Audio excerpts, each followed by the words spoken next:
Rasulullah SAW pernah bersabda, kami adalah anak keturunan Abdul Muthalib, pemuka penduduk surga, yaitu aku, Hamzah, Ali, Ja'far, Hasan, Husain, dan Al-Mahdi. Hadis riwayat Ibnu Majah nomor 4077. Jadi 7 orang ini adalah calon jadi pemuka surga.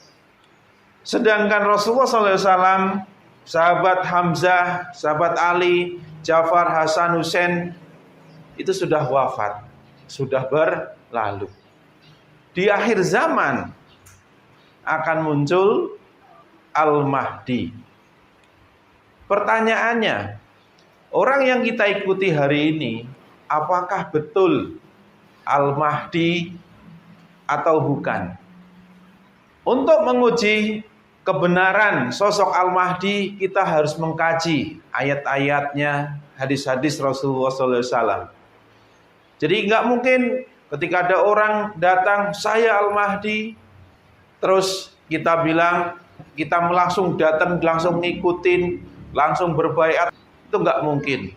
Kita harus punya ilmu, punya dasar, punya landasan dalam mengenal sosok Al-Mahdi tersebut. Sehingga di suatu saat nanti, ketika ada sosok Al-Mahdi yang benar-benar diutus oleh Allah ke tengah-tengah kita, kita tidak ragu lagi. Karena apa?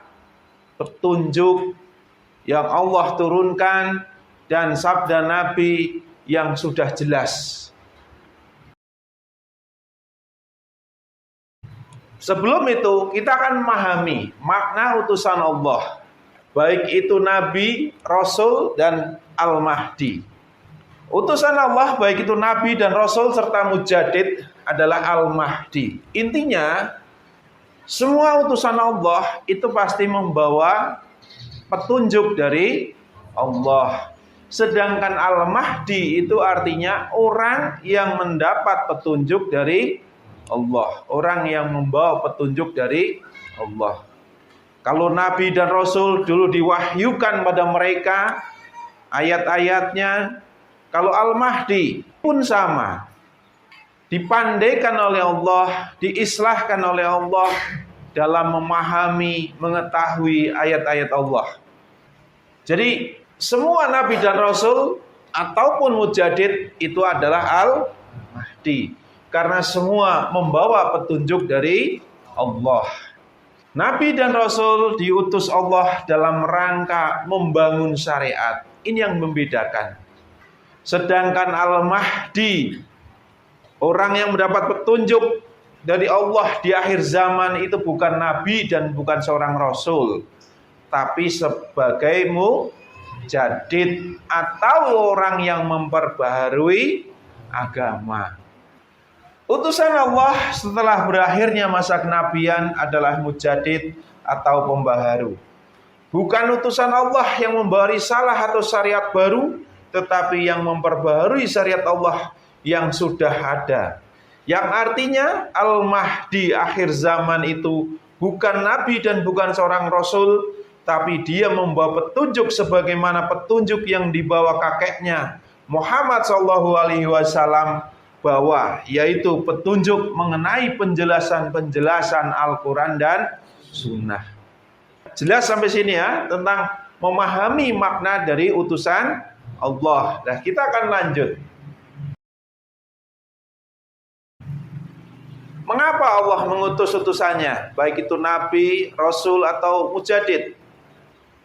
Kita harus mengetahui sebab-sebab Allah mengutus utusannya.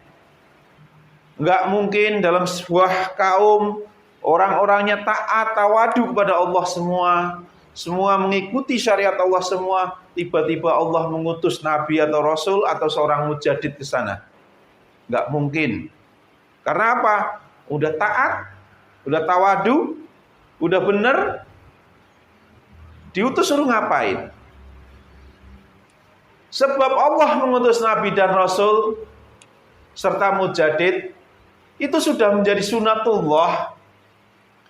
Diutusnya para utusan, bahkan anbiya pun, semua nabi dan rasul pun diutus kepada sebuah kaum karena adanya atau banyaknya perselisihan umat manusia. Itu.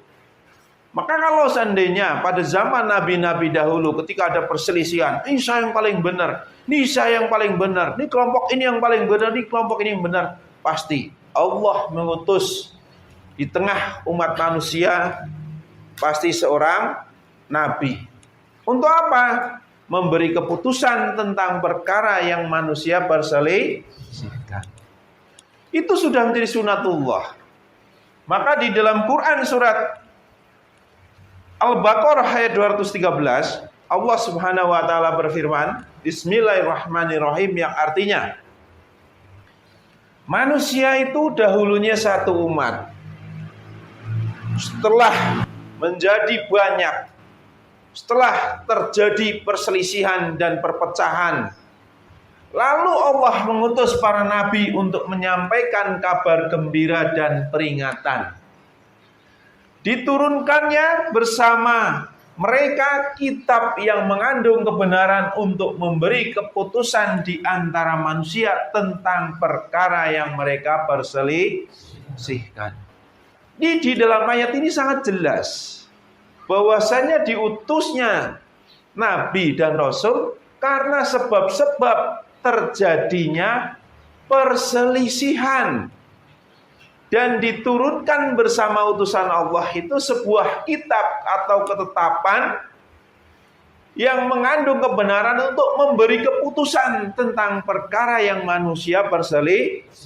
Jadi artinya Nabi dan Rasul memberikan putusan, penjelasan perkara-perkara yang manusia perselisihkan. Artinya setiap utusan Allah pasti ilmunya di atas manusia rata-rata. Karena apa? Dia bisa menjawab semua khilafiyah, perbedaan pendapat, dan perkara-perkara yang manusia perselisihkan. Dia membawa penjelasan-penjelasan tersebut. Nah, ini sudah menjadi sunatullah. Tapi setelah berakhirnya masa kenabian dan kerasulan, apakah Allah masih mengutus utusannya ke tengah-tengah umat manusia ketika manusia terjadi perselisihan, terjadi perpecahan? Karena di dalam sebuah hadis riwayat Ahmad bahwasanya Rasulullah SAW bersabda, 2 ahli kitab sebelum kalian telah terpecah dalam agama mereka menjadi 72 kelompok. Dan umat ini akan terpecah menjadi 73 golongan. Semuanya adalah ahli ahwa atau pengikut hawa nafsu. Semuanya akan masuk neraka kecuali satu. Sahabat-sahabat Nabi bertanya, ya Rasulullah, siapakah yang akan masuk surga?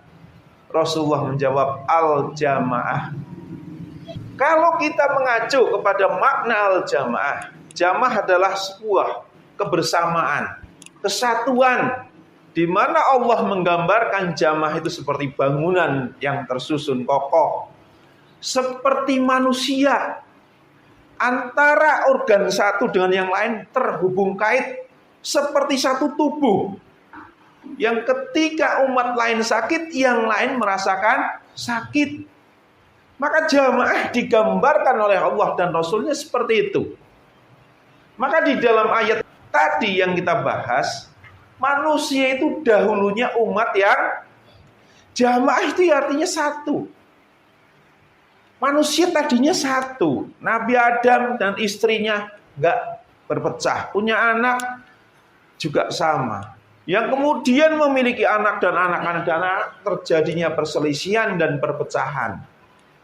Dari perpecahan itulah menjadi sebab-sebab Allah mengutus utusannya untuk memutuskan perkara yang manusia berselisih.